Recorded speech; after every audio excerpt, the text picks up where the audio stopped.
the church community. It's tea time with Meg, tea time with Meg, tea time with Meg, digitally. Hi everyone, welcome to our next episode of Tea Time with Meg. I'm Meg and today we have a very special guest. But before we get to her, I've got another riddle for you. What do you need to break before you can use it? That was, what do you need to break before you're able to use it? And you need to tune into the next episode of Tea Time with Meg to find out the answer to that riddle. I hope everyone's going well in our various stages of lockdown. It's continuing, I know, and we're all struggling, but we're here together. So grab a cup of tea and let's say hi to our special guest.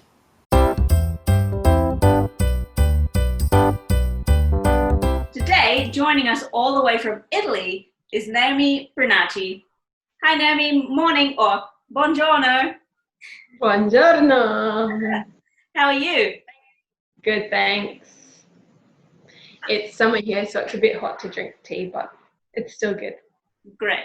We're warming up over here. We've had a few sunny days in a row, which has been great. Yeah. What's lockdown like in Italy? Well, lockdown has sort of ended for us. We only had one lockdown so far because now we've just finished summer, but there is potential for second closures now that winter is coming. Mm-hmm. But from March to May, we had our lockdown. But I started from the end of February because my region of Italy closed before the rest of Italy. Well, I was one of the first regions out of China to shut. Wow, what was that like? I think I was not sure what was going on because I wasn't paying that much attention to coronavirus, and I had just returned from Australia to Italy, so I had no idea what was going on. I just thought it was another thing that wouldn't affect me. But when they closed the schools and universities, and then every week they kept extending the quarantine, I think then we realized that it was something serious. And then they kept extending it by another month until May in the end. So I think my lockdown also was a little bit different. In the region I lived, we had to wear masks outside from March, and we could only go 200 meters from our house, apart from if we were going to the shops, and we always had to have a stat deck with us. So we had a hard lockdown straight away. Shops were shut, apart from pharmacies and supermarkets, straight away. So there was no takeaway available until about late April. So it was a different type of lockdown compared to from what I understand, was in Australia the first time. Yeah, so it was difficult, but also a blessing, I guess, in what we were able to do and able to see. I actually wrote a poem the other day. I don't know if you would like, I can read it to you. Yeah, sure. It's thinking about the 200 meters that we could have. Yesterday I heard an applause in the city. Today I smelt freshly mown grass. Some things I never realized were taken for granted until this year, and living overseas meant these were so rare. The last time I looked at the river 700 meters from my house, when the 200 meter limit was brought in, I was trying to soak up as much nature as possible, fearful of how I'd go without my walks. But I learnt to be grateful for the 200 meters around my house, finding a sweet, cozy little lane only 50 meters away. The 5 meters around my building, and the coming and going of people from the building. Even though now we can travel in all of Italy, I still like sitting at my table and chair on the balcony and watching the people come and go. This is my community that I've belonged to, and it was beautiful to see the community show their true colours during these months of lockdown by singing together, sharing masks, cooking supplies, and big grins from our balconies. That's a little... A few months afterwards, after thinking about what it meant, I was able to write this. It sounds very peaceful. Your balcony. Sorry, everyone. I'm getting interrupted by Frank again. That's to participate in Tea Time with Meg. Welcome, Frank. This is Naomi. Say hi. Hi. So,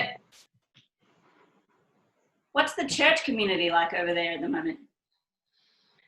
So church has been meeting in person since June, but you have to keep the distancing, sign in when you arrive, wear masks all the time. And the idea would be that only the one singer sings at the front and everyone else just moves their lips but doesn't sing under the mask. So that would be the idea. Yeah, I think it's hard to go back to church because it's so different from what you remember. And even with new people, you don't feel like you can go and greet them as warmly because you can't make assemblies of people. So you can't just go up to someone new and shake their hand. You can't even really, you can sort of, I guess, invite people out to eat afterwards in a restaurant or whatever. But I don't know, it's just all a bit harder to, I don't know, show that affection and show that care for other people, particularly if they're new, I think. So I think living church is difficult. The positive things, I guess, during quarantine were the calls that we made to one another when we were able to. For me, it was a blessing to connect to City on a Hill online when digital services started, and also a few other churches I connect with through Italy. So I had lots of different churches I was connecting with over quarantine, and also through the Christian Union Italy Bible studies here, which I work with them here. So I was often in God's Word. So that was really great to keep a good rhythm and keep myself really busy actually during quarantine. So good. It also means that it doesn't matter that you're in Italy and I'm in Geelong. Here we are having a cup of tea. Technology. How can we as a community at City on a Hill in Geelong be praying for you? So I have to also give thanks because you guys have been praying for me since I've been in Italy for the past 3 years, working with the Christian Union in Italy called the University Bible Group. And so you can keep praying for those new student leaders as they start online or whether they start in person. We don't exactly know what uni will look like this year. You can pray for me to be able to eventually arrive back home to Geelong. I'm not sure when because of the cap on who's able to get into Australia, etc. But you can pray that I'd get home eventually and then be able to spend some more time sharing how God's been at work in Italy in the past few years while I've been here. Well, we look forward to having you back. Thanks so much for joining us on Tea Time with Meg. We'll definitely be praying for you. And we look forward to seeing you in person once you're allowed back into Australia. Thank you.